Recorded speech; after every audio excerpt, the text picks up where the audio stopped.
Ser podcast. Estaban algunos rozando el palo y al final ha pasado. Un tractorista ha dejado herido grave a un chaval de 30 años para evitar que le adelantara en una protesta. La Guardia Civil ha detenido a este tipo que, con tal de bloquear la CL 629 en la provincia de Burgos, con una maniobra muy brusca, ha chocado contra el coche, lo ha sacado de la carretera dejando atrapado al joven, al que han tenido que extraer de ahí y llevárselo con una UBI móvil al hospital más cercano, como digo, en estado grave.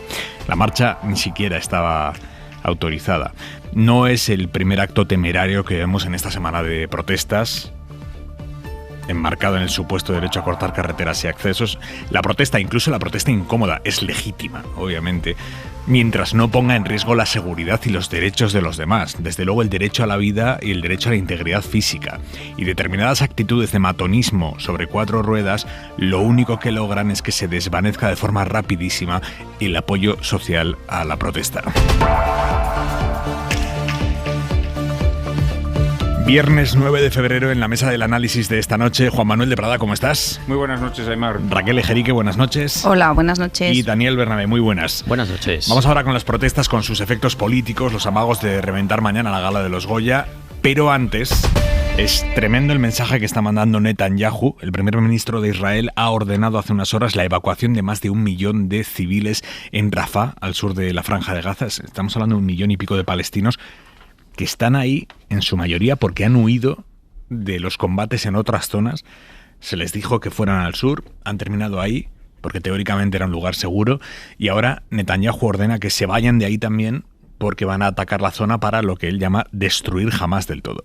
La cuestión es a dónde va a ir esa gente, porque más al sur de donde están ya no hay nada, ya no hay Gaza, está la frontera con Egipto la tiene cerrada, no pueden salir, y el resto de la franja es campo de batalla. Victoria García, buenas noches. Hola Aymar, buenas noches. Pues a pesar de las críticas de la comunidad internacional y de las peticiones de países amigos como Estados Unidos, Israel parece seguir adelante con su plan para atacar Rafah, porque este es el último bastión de la Franja de Gaza, frontera con Egipto, como decías, en el sur, en el cono sur del territorio, donde se hacinan cientos de miles de palestinos que han huido de los combates en el norte y en el centro. Benjamín Netanyahu ha pedido a su ejército un plan doble. Por un lado, que incluya la evacuación de esos civiles que están allí refugiados. Por otro, una ofensiva clara para acabar con lo que él denomina el último bastión de Hamás. Desde Egipto, donde comunica ese paso fronterizo abierto para la entrada de ayuda humanitaria solamente, el presidente al-Sisi le ha mandado este mensaje a Netanyahu. Si lo que quiere Netanyahu es echar a los palestinos de su territorio, se van a encontrar con muchos más problemas de los que tiene ahora. Ha dicho, a la hora de crítica se ha sumado también el presidente de la Autoridad Nacional Palestina, Mahmoud Abbas, quien ha pedido a Israel que acabe con la presión inhumana contra el pueblo palestino. Ignacio Álvarez Osorio, catedrático de Estudios Árabes e Islámicos de la Universidad Complutense de Madrid. Buenas noches. Buenas noches, Aymar. ¿A qué responde este movimiento de Netanyahu en este momento? Yo creo que es algo que no puede sorprender a nadie, ¿no? Desde un primer momento ya buena parte de los miembros del gabinete israelí declararon que la intención final era la expulsión de la población palestina de la Franja de Gaza y la colonización del territorio palestino. Y paso a paso, ante los ojos de la comunidad internacional y ante la absoluta pasividad de la Unión Europea y de Estados Unidos, pues ha ido, ¿no?, dando esos pasos para expulsar a los palestinos de sus hogares y concentrarlos en la franja, en la zona fronteriza con el Sinaí, y probablemente lo que vayamos a asistir es al último episodio de este drama y de esta catástrofe, ¿no?, que en los próximos días y semanas se llevará a cabo, ¿no?, este último episodio, que consiste, ¿no?, en la expulsión de cientos de miles de personas de la Franja de Gaza y al Sinaí, tal y como recomiendan, ¿no?, buena parte de los ministros del gabinete Netanyahu. Pero para eso tiene que contar con la autorización de Egipto. Bueno, Egipto es un país, ¿no?, que desde que firmara los tratados de paz con Israel en el año 1979, pues siempre ha concertado buena parte de su acción con Israel. Cuando le han dicho que cierre el paso de Rafah, ¿no?, y estrangule a la Franja de Gaza, lo ha hecho. y lo que está intentando Israel a toda costa es alcanzar un acuerdo con Egipto, ¿no? A costa de reparaciones económicas, ¿no? Para, de alguna manera, que asuma, ¿no? La entrada de 2 millones de personas, que es algo obviamente que conlleva sus riesgos para Egipto y que podría también desestabilizar el país vecino y, sobre todo, no lo olvidemos, pues provocar, ¿no? Una nueva crisis migratoria, porque está claro que esa gente no se va a quedar en el desierto, esa gente va a intentar llegar, ¿no? A toda costa a Europa, ¿no? Ya sabemos lo que ocurrió, ¿no? En el año 2015-2016 con la guerra de Siria, con la llegada casi de 1 millón de refugiados sirios e iraquíes, y probablemente estemos en un escenario pues muy parecido, ¿no? Es decir, que la pasividad de la Unión Europea, cuando no el apoyo, ¿no? Incondicional de algunos de sus países, como Alemania, a Israel, pues va a tener pues claras repercusiones en el corto plazo también para nosotros, porque nos va a salpicar de manera directa. Ignacio Álvarez Osorio, catedrático, muchísimas gracias. Buenas noches. Un placer. Es estremecedor esto de Prada. Sí, pero bueno, estaba muy claro desde el primer momento lo que quería hacer Israel. Esto es lo que siempre quiso hacer y lo que algunos hemos visto desde el primer día. Israel quiere expulsar a los palestinos de Gaza. Y si no los expulsa, los masacra. Quiere que los palestinos desaparezcan de Gaza. Esa es la realidad. Esa ha sido la realidad desde el primer día. Y lo ocurrido con el ataque de Hamas en realidad ha sido una coartada para llevar a cabo esta operación. Nunca habíamos asistido a un desplazamiento humano como el que ha ocurrido en estos meses en Gaza desde la Segunda Guerra Mundial, y Europa lo ha aceptado como si nada, mirando hacia otro lado. Y ahora llega el momento definitivo. Esa pobre gente va a ser echada de su tierra ante la pasividad de la llamada comunidad internacional, que desde luego sí, es comunidad sobre todo para tapar los crímenes y las mayores aberraciones, ¿no? Ahí desde luego sí están todos a partir un piñón, están apretados como una piña, en el silencio culpable, ¿no? A mí me parece verdaderamente impresionante todo lo que está sucediendo. Me parece impresionante que cuestiones como esta se diriman en los países europeos según el negociado ideológico al que estén apuntadas la gente, ¿no? Me parece lamentable todo lo que está sucediendo y me parece una vergüenza el funcionamiento de los organismos internacionales, la posición de Estados Unidos, que ciertamente es una potencia criminal, que ampara crímenes contra la humanidad y todos lo sabemos, pero en fin, me temo que esto es lo que va a suceder irremediablemente. Bernabé. No, en esta limpieza étnica terrible que llevamos asistiendo a ella un par de meses, quizá más ya, además con una desatención general, porque hay un momento en que la atrocidad que se está cometiendo ha hecho que mucha gente aparte la vista, sobre todo ante la incapacidad de que aquello se solucione de una manera razonable.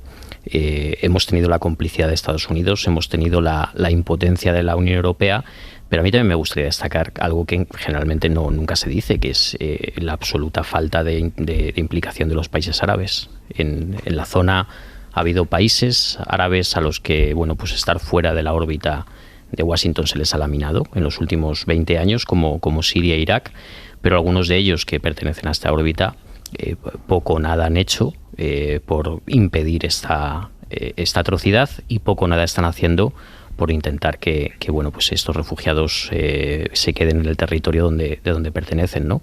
Es al final una conjunción de factores que está posibilitando que un país como Israel directamente esté eliminando Palestina, porque que no nos quepa duda, después de Gaza vendrá Cisjordania. Sin duda. De todas maneras, los países árabes, Bernabé, ¿qué pueden hacer? ¿Qué pueden hacer? Cuando tú tienes una potencia que tiene la bomba atómica, ¿qué tipo de hostilidades le puedes declarar a Israel? Sí, pero sobre todo la cuestión es países árabes que ya han entrado en franca complicidad con Israel. Lo digo porque es verdad que nosotros como europeos tenemos una responsabilidad que no cumplimos habitualmente con el resto del mundo y creo que hay una crítica acertada, pero quiero decir que su propio entorno pues tiene también una responsabilidad que no asume. Raquel. Bueno, es que también los países árabes, yo creo que desde luego la solución de la expulsión no sé si la aceptarían o hasta qué punto la aceptarían. De hecho, es uno de los motivos por los cuales esos 2 millones de personas están en esa ratonera, ¿no? Porque al contrario de lo que pasó con la guerra de Rusia contra Ucrania, donde se abrieron las puertas de Europa y de los países que nos sentíamos cercanos culturalmente a ellos y hubo un acuerdo también entre países, hubo unanimidad, y este es uno de los problemas que tiene ahora Europa. No reacciona porque dentro de Europa no hay unanimidad y hay países con posiciones a veces totalmente contrarias y otras pues con grandes diferencias.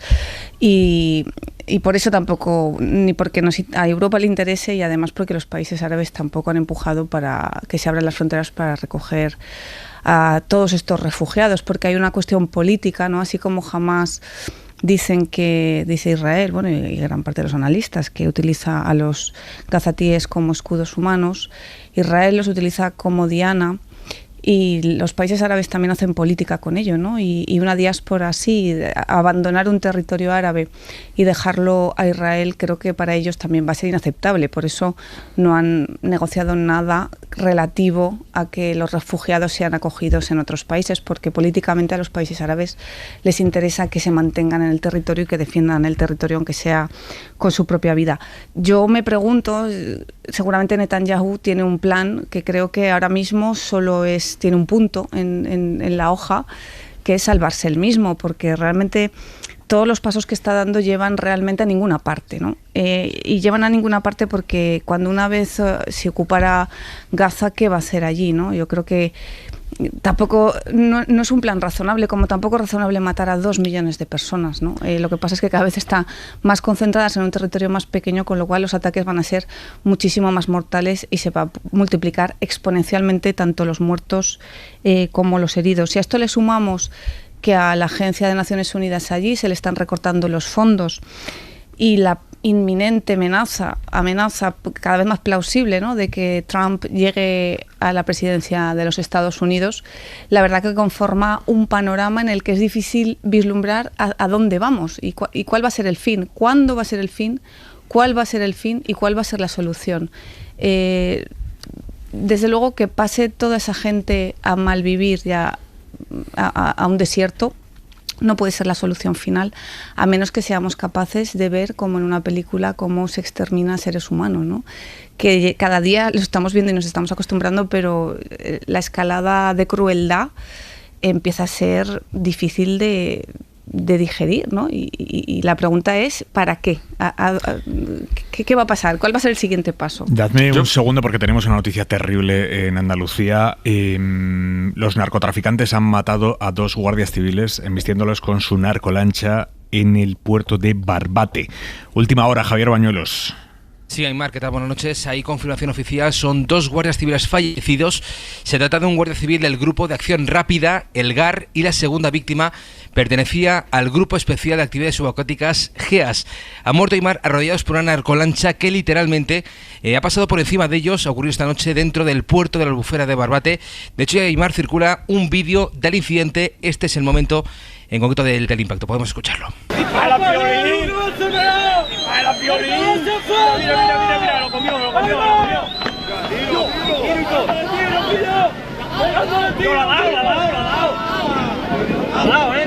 Bueno, Aymar, en ese vídeo se puede ver perfectamente cómo la narcolancha da vueltas en círculo mientras una embarcación más pequeña de la Guardia Civil trata de alcanzarles, pero con una potencia mucho menor que la de los narcos, pues no lo consigue, y después de dar varios minutos dando vueltas, finalmente esa narcolancha impacta contra la embarcación de la Guardia Civil, a gran velocidad y, como decimos, ha habido 2 personas, 2 guardias civiles que han muerto tras ese impacto, y hay un tercero que también está herido ahora mismo con heridas bastante graves. Hemos hablado, Aimar, con la dirección de la Guardia Civil, nos confirma que ya la noche de ayer tenían conocimiento de varias embarcaciones de alta velocidad fondeadas en aguas del puerto de Barbate, refugiadas por el temporal, y ha sido hoy cuando la Guardia Civil ha establecido un dispositivo para identificar a los ocupantes. En el momento de esa identificación, al acercarse a las embarcaciones, pues una de ellas, como decimos, finalmente ha embestido bruscamente contra esa patrulla del GEAS de la Guardia Civil, ocupada por 6 agentes de la Guardia Civil, y finalmente pues con ese trágico desenlace, con esa muerte de 2 guardias civiles, como decimos, del Grupo de Acción Rápida,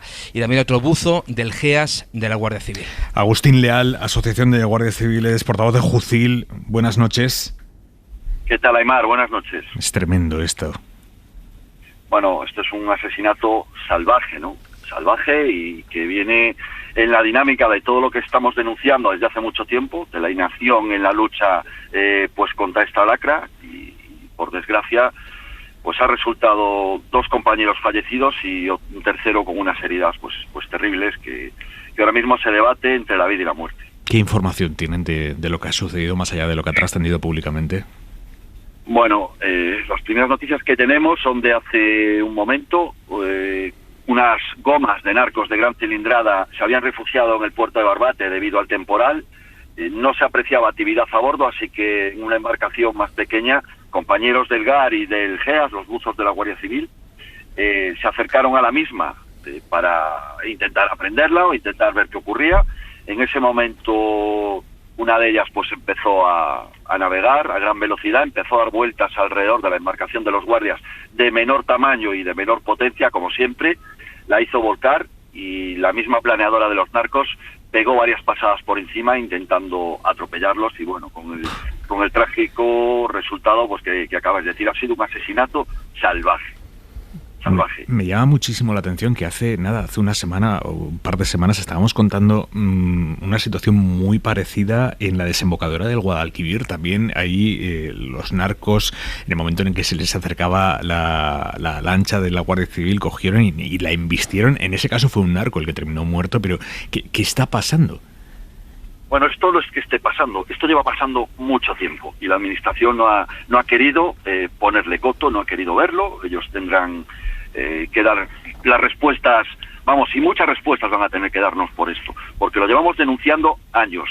Aquí había una unidad en Andalucía, que era el Oconsur, una unidad contra el narcotráfico, compuesta por unos 150 agentes desplegados de toda España, especializados en la lucha contra el narco, que estaban haciendo retroceder este tipo de delincuencia, el tráfico de drogas, y con una gran cantidad de aprehensiones y de detenciones. Esta unidad se cierra, estaba creada en virtud del Plan Cartella contra el narcotráfico.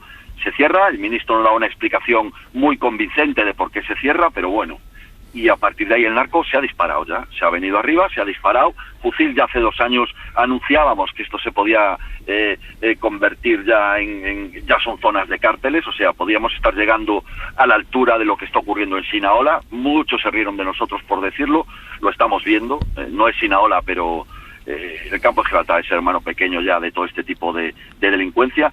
Se han venido arriba, y la administración mira para otro lado. Ni ha declarado el campo de Gibraltar zona de especial singularidad para las fuerzas y cuerpos de seguridad de Estado allí destinadas, aunque lo ha prometido hace 2 años. El señor Marlaska sigue sin cumplir esa promesa como otras tantas. Yo recuerdo también hace 1 año y medio que embestían a los coches de nuestros compañeros del Cuerpo de Policía Nacional, sí, cuando los iban a detener. O sea, su modus operandi es salvaje y muy violento, y requiere una respuesta rápida y contundente por parte del Ministerio. Lo primero es reforzar ya de una vez. Yeah. Sí, dime.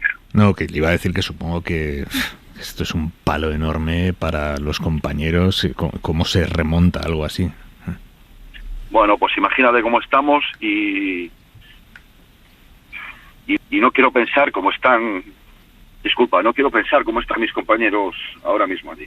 Agustín Leal, es muy duro. Portavoz de JUCIL.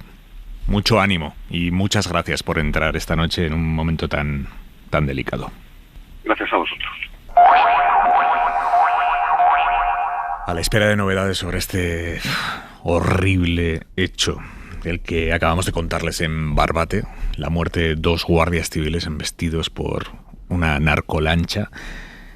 A la espera de novedades, en España todo sigue pasando por la protesta de los agricultores, su capacidad de bloquear vías y accesos con los tractores. Es cierto que hoy la movilización ha sido menor, pero también lo es que en los chats, a través de los que se han movilizado en los últimos días, han puesto la mirada en el gran acontecimiento que se celebra mañana, que es la gala de los premios Goya en Valladolid, que tienen intención de boicotear, impidiendo que los invitados lleguen al Auditorio Feria de Valladolid. Alcalde Jesús Julio Carnero, buenas noches. Muy buenas noches. Como alcalde de Valladolid, ¿está preocupado?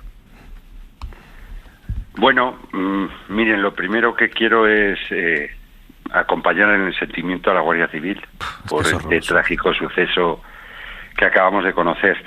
Estoy preocupado, mire, no estoy preocupado. Yo entiendo las reivindicaciones de nuestros agricultores y ganaderos, pero yo pienso que mañana es un día muy importante para la ciudad de Valladolid y que se debe respetar el normal ejercicio por parte de todos aquellos que quieren participar de esta gran fiesta que son los Goya, en una ciudad que está muy comprometida con el mundo del cine. Estoy preocupado por la situación de los agricultores y ganaderos. Yo les entiendo perfectamente. Yo he sido consejero de Agricultura y Ganadería de la Junta de Castilla y León y sé algo de la problemática que tienen y la comparto. Yo creo que sus reivindicaciones son legítimas y lo que hay que procurar, bueno, pues es entre todos atenderles, escucharles y ver cómo podemos encauzar la serie de problemas que tienen, que son muy importantes. ¿Le garantizan las fuerzas de seguridad que mañana los invitados van a poder llegar a los Goya y que la gala se va a celebrar con normalidad?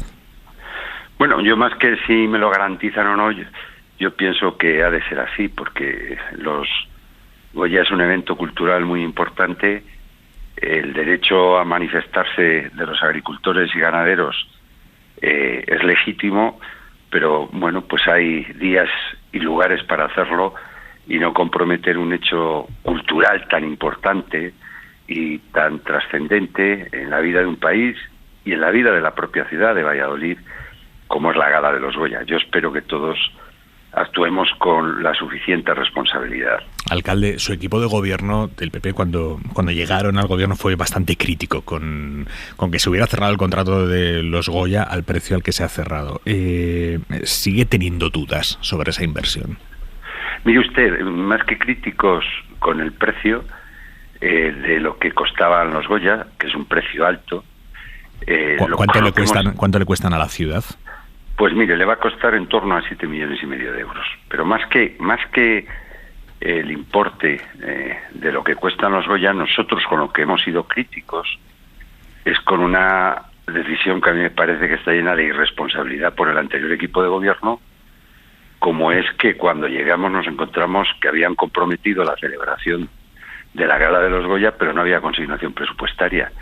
Y hombre, ese es un ejercicio de responsabilidad en cualquier cargo público, que es la mínima exigencia, ¿no?, que puede tener a la hora del devenir, en el día a día del ejercicio de su función. Con eso sí que hemos sido críticos. La situación del ayuntamiento, la situación económica cuando llegamos era totalmente desastrosa.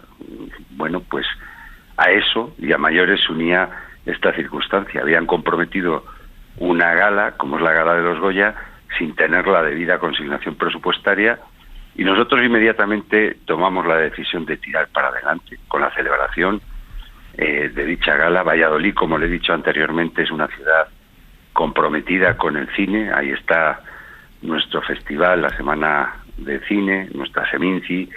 Ahí está que somos declarados por la UNESCO ciudad creativa en la modalidad de cine. Y bueno, pues nosotros, fíjese, aspiramos en este momento a albergar el Museo Nacional del Cine. Nos parece importante.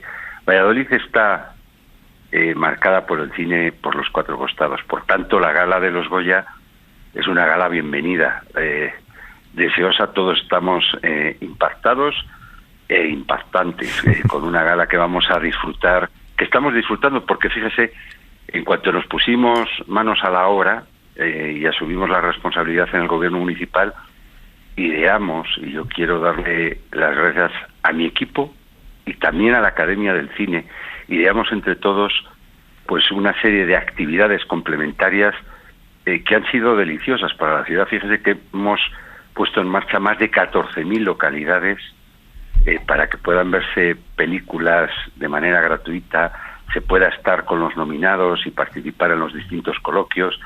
Valladolid es una ciudad volcada con el cine y lo estamos demostrando en este tiempo. ¿Cuál es su favorita, alcalde? ¿Cuál es la favorita para el Goya Mejor Película de las 5 nominadas? Pues mire, a mí me ha impactado sobremanera, la película de La Sociedad de la Nieve. La Sociedad de la Nieve, ¿por qué?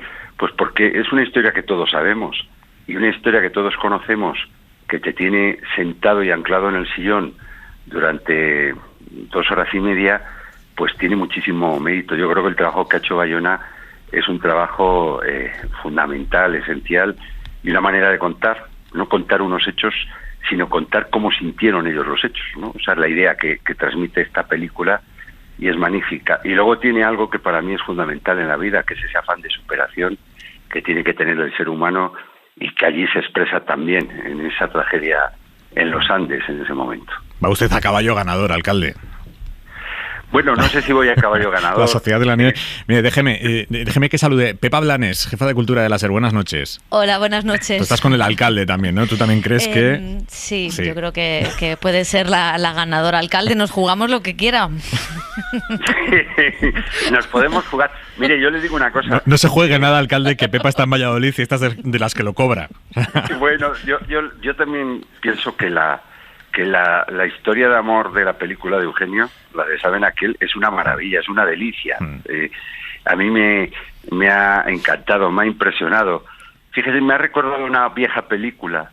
¿Recuerdan ustedes Música y Lágrimas? Me parece que se titulaba, que era una película que contaba la historia de amor de Glenn Miles. Bueno, pues me ha venido a la memoria cuando la he visto esa película y me parece grandiosa también. Pero bueno, La Sociedad de las Nieves no es que vayamos a caballo ganador, es que es una historia también contada que es única.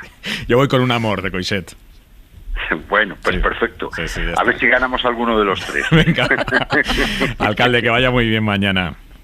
Bueno, muchísimas gracias, son todos muy amables y están invitados todos los oyentes de la cadena SER a Valladolid, a esta ciudad comprometida con el cine de esta manera tan total como les ha intentado describir. Jesús Julio Carnero, muchísimas gracias, buenas noches.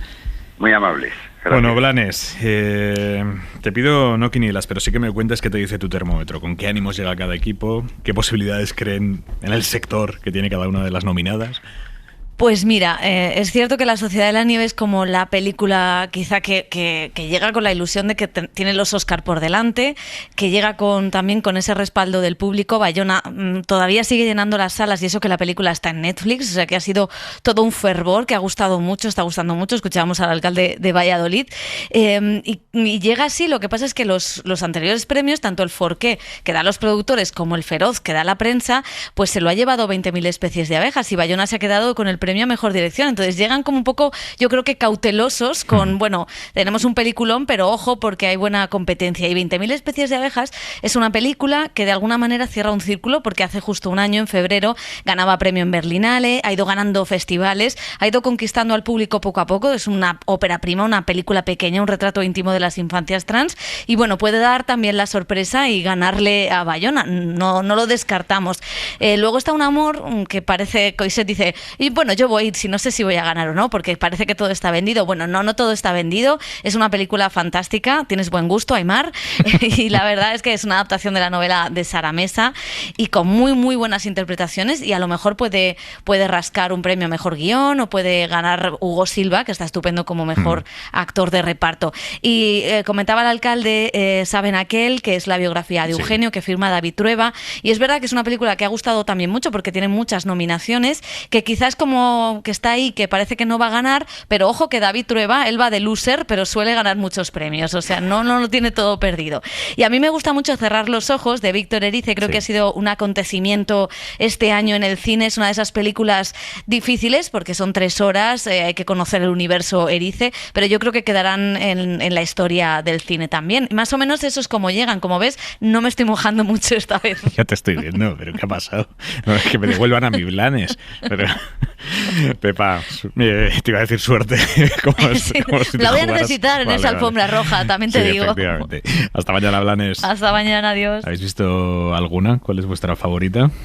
Yo estoy con Criatura, aunque no está para la mejor película, pero sí para la mejor dirección, creo, Elena Martín, sí. Yo he visto La Sociedad de la Nieve. La vi en el cine antes de que se estrenara en Netflix. Y bueno, la verdad que es una historia que todos ya conocíamos, ¿no? Y en ese sentido, digamos que el final ya te lo sabes.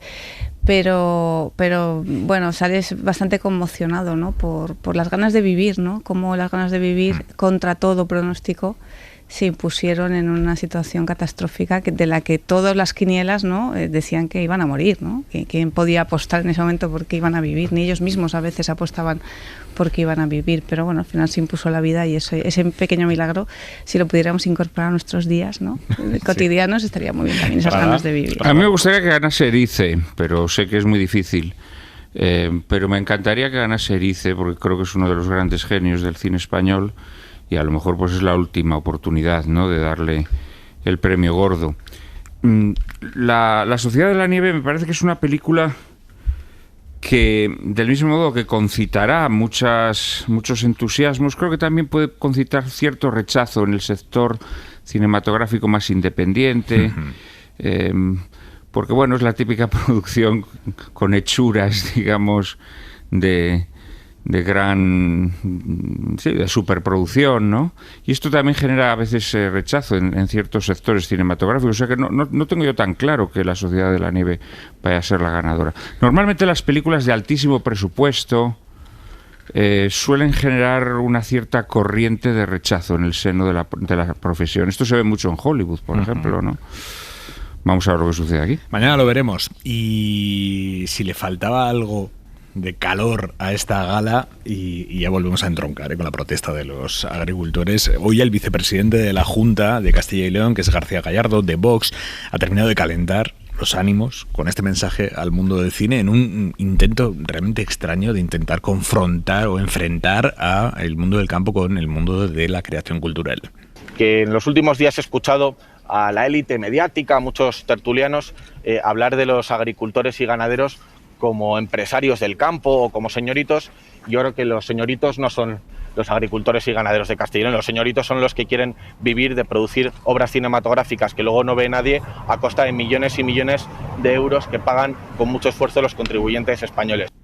¿Cómo interpretas estas palabras y bueno, esta actitud ante una gala a la que él ha dicho que va a acudir mañana? Dice que su presencia va a escocer. Bernabé. No, en principio las interpreto como las palabras de un ignorante endomingado que pretende dar la nota y hacerse valer por precisamente, bueno, no sus políticas, que son perfectamente inútiles desde que está en su cargo, sino por su capacidad pues de concitar el conflicto alrededor. No quita para que estas palabras marquen muy claramente la línea que está de una u otra manera, por desgracia para las propias protestas, marcando el conflicto del campo, porque hemos visto infinidad de protestas cercanas a los Goya. Hay muchos colectivos que aprovechan, bueno, pues la gala, la atención mediática que despierta, pues para acercarse por allí y protestar, incluso solicitar a alguno de los asistentes que lleven pues algún distintivo, ¿no?, en señal para acompañar su protesta. Claro, esto es muy diferente. Lo que hemos leído en algunos canales de Telegram de esta organización informal cooptada por los ultras que está intentando instrumentalizar las protestas del campo, es que van a ir a por los Goya, van a ir a por esa élite cultural en este conflicto dirigido que la ultraderecha siempre, digamos, sitúa, ¿no?, unas supuestas élites urbanas, culturales, que están en contra de pues la buena gente del campo, ¿no? Claro, ¿cuál es el problema de todo esto? Bueno, es que están destapando sus cartas de una manera evidente. Porque al final se llama directamente no a solucionar los problemas del campo, sino a intentar crear una rebelión contra Sánchez. De tal manera que esto sirva como espita, como iniciador de unas de un movimiento, digamos, de indignación transversal, ni de derechas ni de izquierdas, una cosa que al final acaba englobando a otra mucha gente que lo llevan buscando ya desde hace mucho tiempo. Esto lo intentaron hacer con las protestas del transporte, lo han intentado hacer en esto que se llamó el Noviembre Nacional, de una u otra manera los movimientos judiciales van por esta misma senda, y entonces aquí nos tenemos que preguntar efectivamente, y sobre todo se lo tienen que preguntar también la gente que protesta, que están siendo esquinados sus reivindicaciones justas y legítimas, pues por este intento de convertirles en un ariete para otra cosa. Y esa otra cosa, fundamentalmente, es que en estos pocos meses que llevamos de inicio de la legislatura, lo que hay es una situación totalmente desacomplejada, pues intentar un sabotaje directo. Prada. Bueno, vamos a ver, respecto a la confrontación entre el cine y la agricultura, yo creo que eso es como Unamuno cuando decía que a él la expresión democracia cristiana le parecía absurda porque mezclaba cosas de órdenes distintos y que sonaba como decir obispo y sósceles, ¿no? Pues yo creo que tachar de señoritos a la gente del campo para decir que los otros no lo son o viceversa, pues es mezclar cosas que son de órdenes distintos y por tanto soy totalmente contrario. Mi apoyo a las protestas de los agricultores es máximo, porque creo que están luchando por su vida, por una forma de vida, por la vida de sus familias, y por lo tanto creo que de alguna manera estas protestas son legítima defensa y lucha por la supervivencia. A los agricultores españoles se les están imponiendo legislaciones asociadas a la Agenda 2030 que no tienen que cumplir y que no van a cumplir nunca los productos agrícolas que vienen de fuera de Europa. Y por lo tanto están en una situación muy complicada y creo que tienen que luchar por la supervivencia de su medio de vida, que además es la supervivencia también de la economía nacional, porque las economías nacionales tienen que tender a ser suficientes, ¿no? Ser suficientes. En España hemos tenido casos sangrantes, lo vimos por ejemplo durante la plaga del coronavirus, como España era incapaz de producir mascarillas, ¿no? Fichte escribió una obra en donde defendía que los estados tenían que tener la capacidad para proveer a sus súbditos, ¿no? Y en este sentido creo que la defensa de la agricultura y de la ganadería nacionales es fundamental.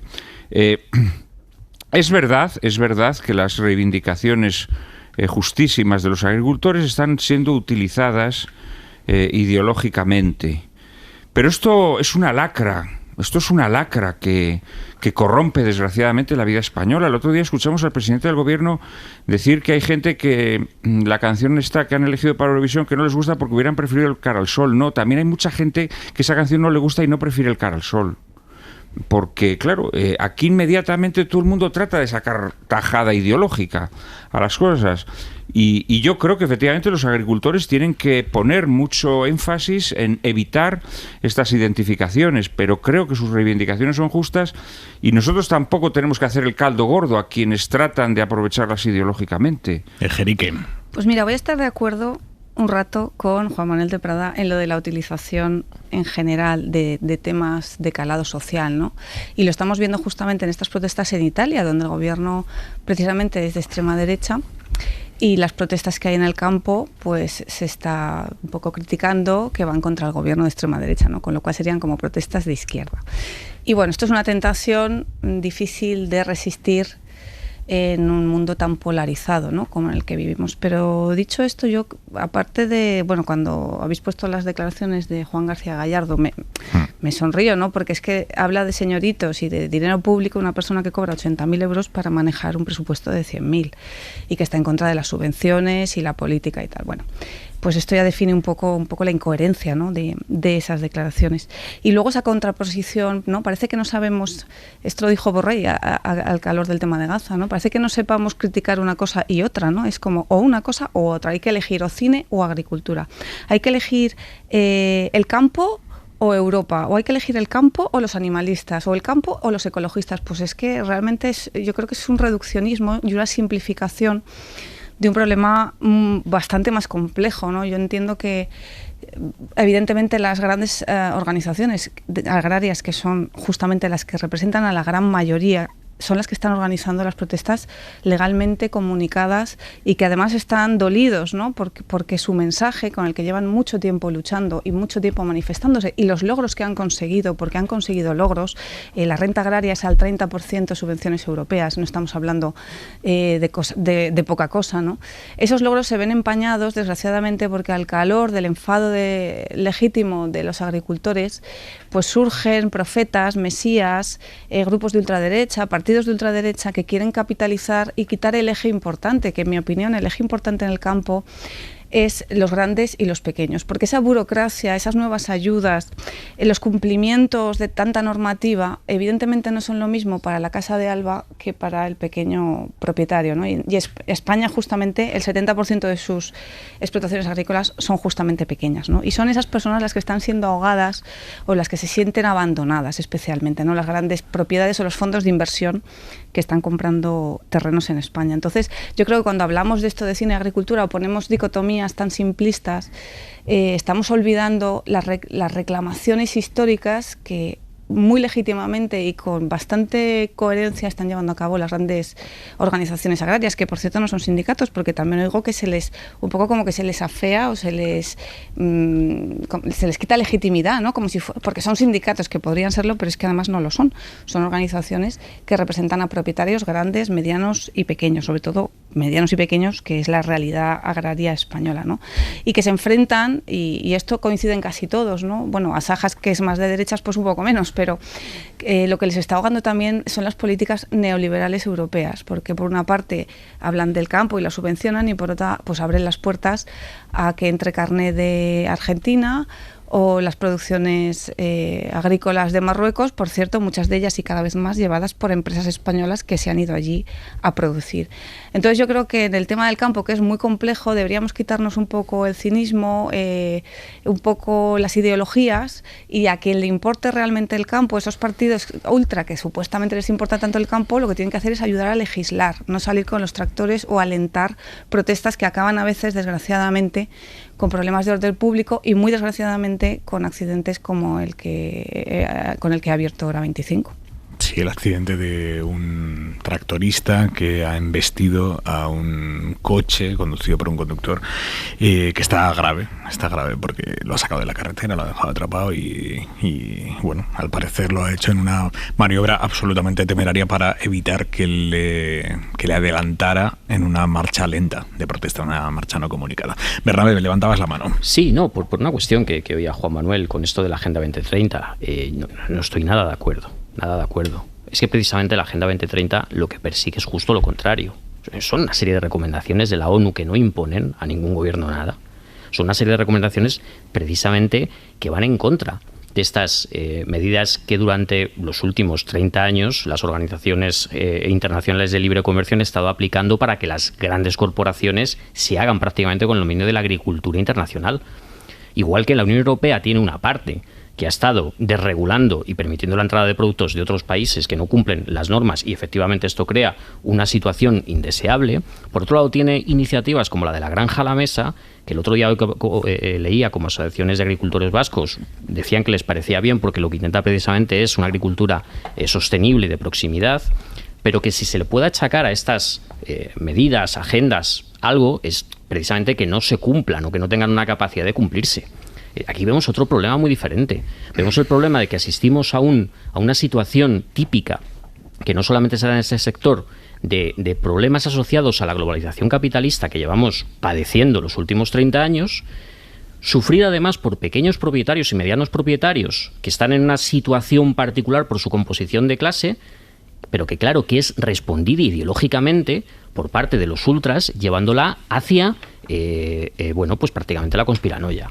No, es que esto la culpa es de las élites globalistas que vienen. No, nunca hablan exactamente de por ejemplo, de las grandes superficies que sabemos que están haciendo que se venda pérdidas. O nunca hablan de las grandes corporaciones que imponen la venta de semillas registradas genéticamente. O nunca hablan de los fondos de inversión que se están metiendo en España haciéndose con grandes extensiones de terreno.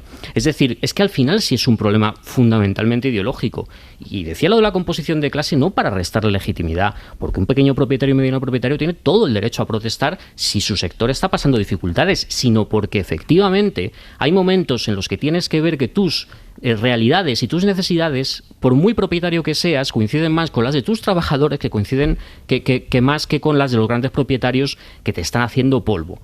El problema está en que hemos sido incapaces, políticamente como sociedad, de dar una respuesta al final, tanto política para aplicar efectivamente medidas que vayan contra esta globalización, como una respuesta a las insidias de los ultras, bueno, pues que están consiguiendo introducir un elemento de absoluta confusión en este sector que les está llevando, por cierto, insisto, a que las protestas no se contemplen con especial simpatía por una parte de la población. Pero Bernabé, vamos a ver, cuando tú dices que las grandes cadenas están comprando a pérdidas productos a los agricultores españoles, ¿por qué lo hacen? Porque hay otros productos que vienen de Marruecos que son mucho más baratos. Entonces las grandes cadenas les dicen a los agricultores españoles: sí, os compramos las naranjas, pero a cambio de que nos las pongáis a precios de Marruecos. Y eso lo está posibilitando la legislación que tenemos en Europa.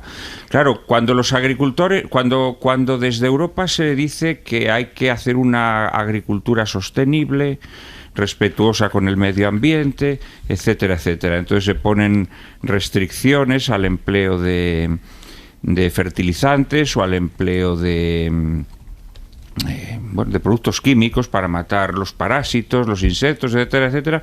Claro, sí, eso está muy bien, pero es que entre tanto en otros países esa legislación no existe. Pero ¿sabes qué pasa? Que es que las grandes superficies, que son, las grandes intermediarias, que por cierto tampoco son españolas, la gran mayoría, no les hace falta amagar con compras fuera, porque van a los agricultores y le dicen: te compro los calabacines a 5 céntimos. No, pues es que eso pierdo dinero. Vale, se va, y cuando los calabacines están a punto de pudrirse, entonces se los tienen que vender. Es que no hace falta irse fuera a amenazar con comprar, porque son productos perecederos. Entonces el agricultor llega a un punto que si le presionan, o lo vende a precio ridículo o lo pierde todo. Y entonces, claro, tienen una potencia estas intermediarias y estas compradoras de producto, que la ley de la cadena alimentaria, que tiene muchas ventajas y que ha mejorado las cosas. Por cierto, un logro de las grandes operadoras agrícolas, no de Vox, no de la señora esta ganadera de Valencia, no, de las grandes operadoras que están todas las semanas negociando con esos tecnócratas tan malos de Bruselas, y que tiene que resolver esto, no lo ha resuelto. Y eso, por supuesto, hay que decirlo, no está resuelto, pero las intermediarias tienen totalmente la sartén por el mango porque juegan con producto perecedero. Sí, bueno, pero no me vais a negar que precisamente también tiene la sartén por el mango porque hay una competencia desleal. Sí, todo eso es cierto. La cuestión a la que yo asumía es que nunca escucho a Vox hablar de esos problemas. Es decir, siempre hablan de unas élites. No sé, pero si yo no estaba hoy hablando de Vox, ¿sabes? Pero como son, efectivamente, como hay un sector que está cooptado por esta gente, quiero decir que lo interesante no es solo hablar del campo como un elemento identitario, que es lo que han hecho, y el corazón de la nación, y no sé qué, y la última frontera contra el globalismo, y decir, exactamente qué políticas son las que propone esta gente. Porque al final yo nunca les escucho dar respuestas reales y razonables a problemas concretos. Siempre están con una guerra cultural que es efectiva, porque apela al agravio, y hay mucha gente justamente agraviada en el campo. Por lo tanto, claro, pues se dejan, llevamos a arrastrar. Pero lo que yo quiero decir es que hay un momento que esto se tiene que llevar a un punto de verdad. Es decir, que oye, ¿qué políticas vamos a hacer para que todos estos problemas que estamos poniendo encima de la mesa se solucionen, aunque sea mínimamente? Pues la solución es una intervención de la economía. Esa es la única solución, una intervención por parte del Estado de la economía. Y esa intervención tiene que incluir, en primer lugar, que los productos agrícolas y ganaderos no estén tirados, porque la realidad es que los agricultores y los ganaderos están vendiendo sus productos a unos precios que son casi como iguales que los de los años 80.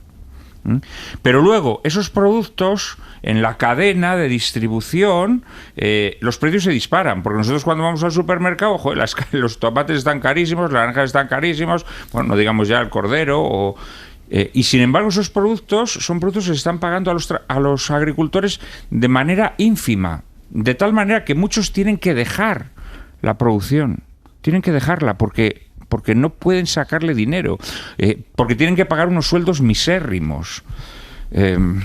Y claro, yo creo que esto exige una intervención por parte del Estado. Bueno, en previsión de que mañana se puedan producir situaciones, dejémoslo en incómodas, sobre todo en Ferraz o ante los Goya, con estas tractoradas, que por cierto todavía nadie ha convocado oficialmente.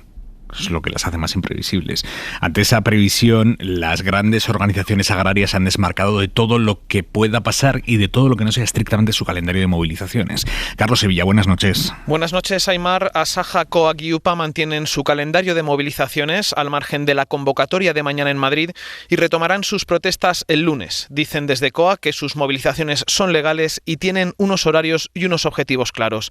Andoni García es su responsable de organización. Las convocatorias se hacen con total responsabilidad por parte de las tres organizaciones agrarias y cualquier acto que no forme parte de esas solicitudes pues estarán fuera de lo que las tres organizaciones están convocando y están buscando. Sus protestas continuarán la semana que viene, de lunes a viernes, incluyendo concentraciones en el puerto de Motril y en los accesos a Mercamadrid el miércoles. La izquierda, a la que esta protesta es verdad que le pilló algo fuera de juego en los primeros compases, la izquierda empieza a ponerse las pilas. Josué Coello. ¿Qué tal? Buenas noches. Mientras en público el gobierno se limita a manifestar su respeto por las manifestaciones agrarias, Sumar y algunos socios de legislatura empiezan a dar pasos en esa dirección aprovechando la tregua parlamentaria de los próximos días. La vicepresidenta está en línea con sus socios de coalición. Sumar, sin dúbida, apoya a reivindicacións da xente do noso país que produce ademais para poder alimentarnos. E incluso va algo más allá. Hai algúns que se están forrando, que son as grandes empresas da distribución que están oprimindo a os sectores máis febles no noso país. Por eso Sumar ha registrado una proposición no de ley donde pretende impulsar un plan de rescate agrario y flexibilizar la burocracia para acceder a la PAC.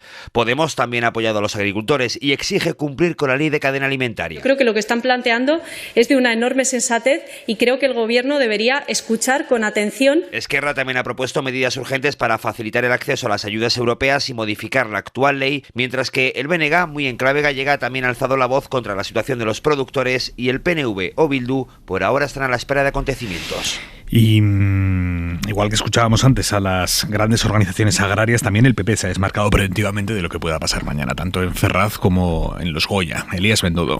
No compartimos ni mucho menos que esas manifestaciones o concentraciones se conviertan en actos violentos, ni mucho menos, y que se convoquen concentraciones en sedes de partidos políticos. Claro, Feijóo ha dejado claro hoy su afán por comprarle el marco a la extrema derecha en materia medioambiental. Ha vuelto a usar un término que ya utilizó junto con Vox, el miércoles en la sesión de control, que es dogmatismo medioambiental. Hoy lo ha vuelto a usar Feijóo, no en cualquier sitio, él sabe dónde dice cada cosa. Ha ido al programa de Jiménez Los Santos buscando a esa audiencia. Dogmatismo medioambiental, Sohaib Nadi.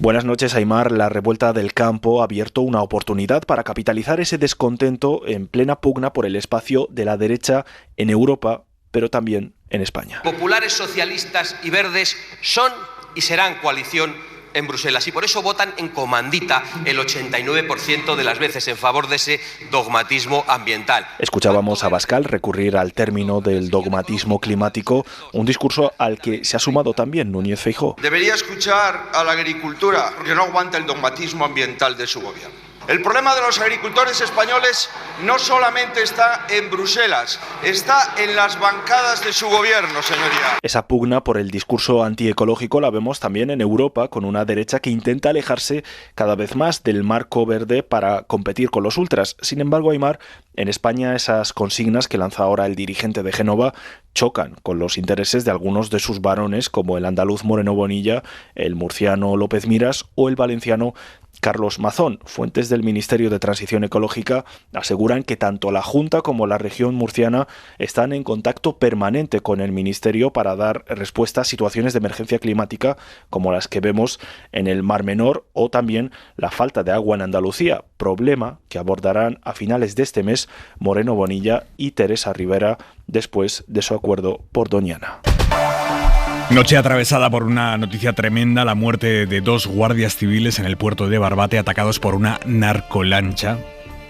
Este es el relato de los hechos que nos ha hecho hace unos minutos Agustín Leal, que es el portavoz de Jucil, una de las principales asociaciones de guardias civiles. Unas gomas de narcos de gran cilindrada se habían refugiado en el puerto de Barbate debido al temporal. No se apreciaba actividad a bordo, así que en una embarcación más pequeña, compañeros del GAR y del GEAS, los buzos de la Guardia Civil, se acercaron a la misma para intentar aprenderla o intentar ver qué ocurría. En ese momento Una de ellas pues empezó a navegar a gran velocidad, empezó a dar vueltas alrededor de la embarcación de los guardias de menor tamaño y de menor potencia, como siempre, la hizo volcar y la misma planeadora de los narcos pegó varias pasadas por encima intentando atropellarlos y bueno, con el trágico resultado pues que acabas de decir, ha sido un asesinato salvaje. Un asesinato salvaje. Hay 2 agentes muertos, hay otro agente herido. Ana Villagómez, fiscal antidroga de Cádiz, buenas noches. Buenas noches, por decir algo. Por decir algo. Sé que no tiene más datos y menos que me pueda dar ahora mismo de la investigación, pero sí quiero preguntarle qué está ocurriendo en la provincia de Cádiz con el narcotráfico, porque hace 2 semanas, lo comentábamos hace unos minutos, asistimos a un episodio muy parecido en la desembocadura del Guadalquivir, también una narcolancha atacando a una patrullera de la Guardia Civil. ¿Qué está pasando? Bueno, primero, antes que nada, lo que quiero es dar mi solidaridad y mi pésame a los familiares y allegados de los fallecidos y, por supuesto, a todos sus compañeros y a todos los miembros de las fuerzas y cuerpos de seguridad del Estado que, como venimos diciendo desde hace mucho, se juegan la vida todos los días en esta provincia y, evidentemente, se ha comprobado hoy. Pero no es hoy, es todos los días. Y la situación que estamos ahora sufriendo aquí es una situación muy alarmante. De hecho, han alertado todas las fuerzas y cuerpos de seguridad, las asociaciones de policía, de guardias civiles, que esto se está desbordando. Está la provincia llena de narcolanchas que se usan no solo para el tráfico de drogas, sino para el tráfico de inmigrantes. Hace un mes fallecieron 3 o 4 personas en San Fernando después de haber sido arrojadas de una narcolancha allí. Y bueno, el otro día efectivamente falleció uno de los tripulantes de la narcolancha. Las narcolanchas campan a sus anchas, en todos los muelles hay numerosas con gasolina para surtir a otras y bueno, a ver, ya llevamos diciendo esto mucho tiempo. Lo que no esperamos es que mañana vengan aquí al funeral a dar muchos pésames cuando después no dan los medios que hacen falta. Y lo digo así de duro porque así de duro es. Es tremendo este mensaje, fiscal. Sí, es tremendo porque es tremendo lo que está pasando. ¿Cómo puede ser que haya narcolanchas dentro de los puertos y que no pase nada? Es decir, que no se escondan. Pues porque saben que no les va a pasar nada. Las narcolanchas son un género prohibido. El género prohibido tiene una pena de 3 a 5 años. El otro día, en el caso del fallecido de la narcolancha de Sanlúcar, ellos se embistieron a la patrullera de la Guardia Civil y uno de los tripulantes falleció. Se pidió la prisión para los 3 tripulantes de la embarcación y la juez no acordó la prisión de ninguno. Los puso en libertad a todos, uno de ellos con antecedentes por contrabando.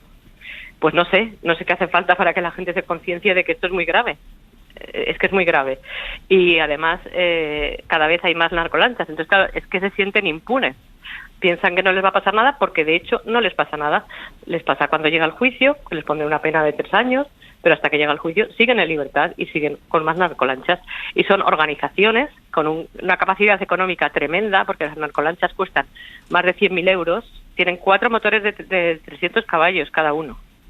Es que si se ve el vídeo es tremendo. Si se ve el vídeo, la narcolancha se va hacia afuera para coger velocidad y embestir a la patrullera de la Guardia Civil. Y encima, gente jaleando en el muelle a los narcos. Es que hay parte de la sociedad que ha perdido ya la noción de todo. ¿Cómo se puede una persona jalear la muerte de otro? Yo, francamente, esta noche estoy decepcionada, frustrada y bueno, y triste, por supuesto. ¿Y esto es igual en toda la provincia de Cádiz, en toda la costa de la provincia de Cádiz? ¿Hay algunas zonas en las que sea más escandaloso que en otras? Pues en la provincia de Cádiz, sobre todo en la zona de Sanlúcar de Barrameda, que las narcolanchas, a veces van 5 o 6 narcolanchas toreando, porque es que hay que decirlo así, a la patrullera de la Guardia Civil, dándole vueltas, pasando por delante, porque saben que no les pueden alcanzar. Es que el problema es que aquí no hay medios para poder parar a esas narcolanchas. Pero cuando dice que no hay medios es porque no hay suficientes barcas de la Guardia Civil o porque son viejas, no tienen potencia. Claro, no tienen esa capacidad. Ahora se ha dicho por el Ministerio de Interior que se van a comprar 3 o 4 lanchas y que van a venir para aquí, pero claro, es que aquí hay tal cantidad de narcolanchas que no tienen medios ni lanchas ni personal para hacer frente a eso, y cuando lo hacen se juegan la vida, porque es que saben que las narcolanchas que no las pueden detener. Son más violentos ahora los narcos que y son más violentos, y yo no sé si esto es una represalia de lo que pasó el otro día. Es que viendo el vídeo da la impresión de que han ido a por ellos. Entonces, evidentemente, quien ha hablado antes que ha dicho que esto era un asesinato, efectivamente es un asesinato, porque es que una lancha de 4 motores de 300 caballos que arrolla a una patrullera mucho más pequeña, sabiendo que en la patrullera van 3 o 4 guardias civiles, evidentemente sabe lo que va a pasar. Y esto aquí pasa en Santipetri, que la gente lo conocerá, porque en verano viene todo el mundo de vacaciones. Santipetri, el puerto del muelle de Santipetri está lleno de narcolanchas. En Sanlúcar de Barrameda, por supuesto en la zona del campo de Gibraltar, y ahora cuando hay temporales se vienen a refugiar, porque la mayoría de estas lanchas se encuentran en alta mar durante muchos días, pero cuando hay temporales tienen que refugiarse en un puerto. Y bueno, hoy ha sido esto. Estaba en el puerto de Barbate, y el otro día también la patrullera pensaba que no había nadie en la narcolancha, porque están como viviendo ahí varias semanas, descansan, se turnan, llevan víveres. Entonces es como una casa flotante. Usted, que trabaja permanentemente con las fuerzas de seguridad, con guardias civiles, con policías, ¿cuál es el clima ahora? No esta noche, obviamente, que es de un luto y de una rabia absoluta, nos lo podemos imaginar, pero en estos meses, ¿cuál es la sensación dentro de estos cuerpos de seguridad? Bueno, pues la sensación es esa de impunidad, de que es una lucha de David contra Goliat, que bueno, hay que hacerla evidentemente, pero que hay asociaciones de guardias civiles. La semana pasada precisamente estuvieron representantes de la Asociación Unificada en la Fiscalía de Cádiz dándonos cuenta del problema, que nosotros lo conocemos, pero diciéndonos es que cualquier día va a pasar algo ya. ¿Y qué pasa? ¿Que hasta que no pase algo no se va a reaccionar? Pues así están. ¿Y cómo se arregla esto, fiscal? ¿Solo con medidas coercitivas? ¿Cómo se arregla? Bueno, no, con medidas coercitivas no. Nosotros ya llevamos varios años pidiendo que se penalice la posesión de combustible en alta mar, porque la de hoy no sé lo que llevaba porque ha huido, pero el otro día llevaban 2.000 y pico litros de gasolina. Imagínense que eso, al chocar contra la patrullera, explota. Es que lo que puede pasar hubiese sido tremendo.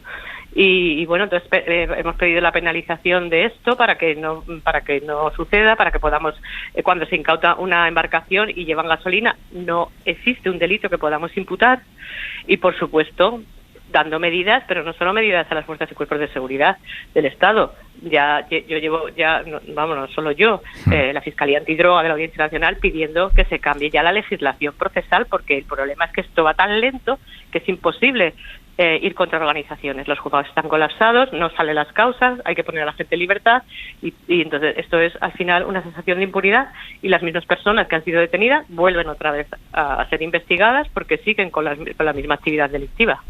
¿De cuántas organizaciones estamos hablando? ¿Funcionan todos para la misma o cómo se distribuyen? Bueno, organizaciones no sabemos, pero son muchísimas las personas que se dedican a todo esto. Aquí en esta zona, mucha gente que se dedica a esto porque lo ve como una salida fácil. Me sorprende muchísimo lo que me ha dicho del apoyo social, de que había mucha gente en el puerto jaleando. Bueno, yo no sé si mucha gente, pero se escucha en el vídeo la gente, venga, vale, vamos, dale. Y bueno, es que hay zonas en localidades de la provincia, pues que mucha gente ve esto incluso como algo que no está tan mal. Socialmente se acepta por una parte de la sociedad, otra parte pues escuda en que como no hay trabajo, algo nos tenemos que dedicar. Y bueno, así está la situación. Fiscal antidroga de Cádiz, Ana Villagómez, le escucho con mucho dolor y mucha rabia esta noche. Sí, eso es lo que tengo, la verdad. Y bueno, no solo yo, todos mis compañeros, que evidentemente pues ha sido una noticia que ha saltado y ha sido una alarma en todos los grupos que tenemos de fiscales delegados antidroga en el ámbito nacional y aquí en el ámbito provincial, y estamos todos consternados de ver esta salvajada, que ha sido una salvajada. Ana Villagómez, fiscal antidroga de Cádiz, le agradezco muchísimo que nos haya respondido esta noche aquí en directo en Hora 25. Gracias, buenas noches. Francisco Mena, presidente en Cádiz de la Asociación contra la Droga y el Narcotráfico Nexos. Buenas noches. Hola, ¿qué hay? Buenas noches. Que es un palo tremendo este. No, de verdad, sí suscribo todo lo que ha dicho Ana Villagómez, ¿no? Me parece intolerable. Sobre todo las imágenes, ¿no? Una horda de gente jaleando desde el puerto, que varias narcolanchas estuvieran correteando a la embarcación de la Guardia Civil. Eso me parece intolerable, ¿no? Y la sociedad gaditana no puede seguir mirando hacia otro lugar como ocurre lamentablemente, ¿no? Fundamentalmente porque eso le da alas al narcotráfico, lo empodera más de los que están empoderados, y esto es la falta totalmente de la pérdida del principio de autoridad. Ya ocurrió en el campo Gibraltar. Esta situación la vivimos en el campo Gibraltar, donde yo resido, en el año 2016-2017.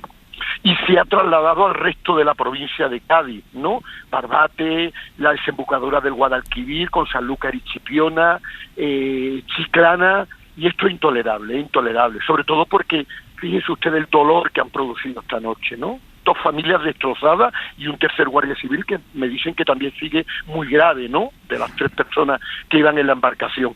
Y eso es intolerable. Y aquí hay que cambiar muchísimas cosas, lógicamente. Sí, el Código Penal no castiga suficientemente estas cosas que ocurren, lamentablemente, ¿no? El tráfico de hachís, las últimas las últimas modificaciones del Código Penal fueron para reducir, en este caso, reducir condenas, ¿no? Y esto, lógicamente, hay que condenar más duramente el tráfico de hachís, porque si no, ellos se piensan que son impunes a la ley, lamentablemente.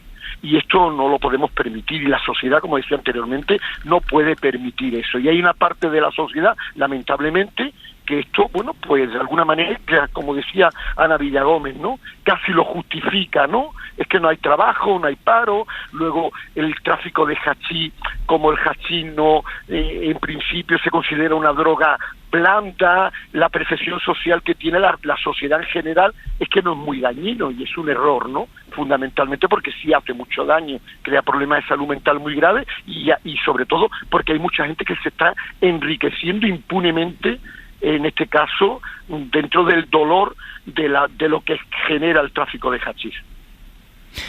Francisco Mena, presidente en Cádiz de la Asociación contra la Droga y el Narcotráfico Nexos. Gracias, buenas noches. Buenas noches. Prada, ¿qué podemos aportar? Hombre, en primer lugar, yo creo que habría que hablar de la dotación de la policía, de la Guardia Civil en España, ¿no? Porque es frecuente que salten noticias, ¿no? Pues que los automóviles de los que dispone la Guardia Civil, o en este caso las patrulleras, pues son modelos obsoletos, viejos, etcétera, etcétera. Yo creo que esta es una cuestión que habría que considerar muy seriamente, ¿no? Creo que también habría que hablar muy seriamente de lo que ocurre con el tráfico de drogas. El tráfico de drogas también existe porque en España hay mucha gente que se droga.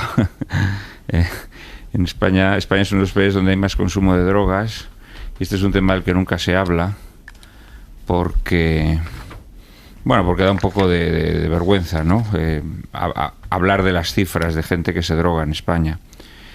Y luego, vamos a ver, yo creo que en España hay un ministro que nunca rinde cuentas de lo que está sucediendo. Muchas de las cuestiones que le atañen tienen que ver precisamente con la situación en la que están los cuerpos de seguridad del Estado, que es el ministro Marlaska. El ministro Marlaska que, bueno, no sé, pues parece que tiene una especie de bendición apostólica, que siendo uno de los ministros peor valorados y a quien se le reconocen pifias más evidentes, pues parece que es un ministro que nunca tiene que rendir cuentas, ¿no? Aquí lo que ha sucedido con los inmigrantes en repetidas ocasiones y en alguna ocasión de forma verdaderamente indecente, pues no le pasa factura. Lo que está sucediendo precisamente con el narcotráfico no le pasa factura, y parece como que estamos asumiendo fatalmente que estas cosas tienen que suceder, cuando realmente, si la policía tuviera mejor dotación y evidentemente si hubiese más más capacidad para reprimir este tipo de delincuencia, pues seguramente lo que ha sucedido hoy no habría sucedido, ¿no? Porque claro, todos los testimonios que hemos recibido coinciden en que realmente estas narcolanchas se dedican a torear, ha dicho la fiscal, ¿no? A mí el testimonio de la fiscal me ha parecido tan duro y tan grave lo que cuenta. Bueno, y es que además no estamos tampoco acostumbrados, ¿no?, a que los fiscales hablen así, ¿no?, desde el corazón. Normalmente, pues primero que hablan poco en público, por lo cual también os felicito, pero cuando hablan suelen hablar pues desde un punto de vista más institucional, no se quieren pillar los dedos, ¿no?, porque al final son representantes del Estado, ¿no?, del Ministerio Fiscal. Y escuchar a esta fiscal a mí la verdad que me ha conmocionado, ¿no? Evidentemente por la desgracia y luego por la impotencia que revelaba, porque es que ¿cómo puede ser que los narcotraficantes tengan mejores medios que la Guardia Civil Española?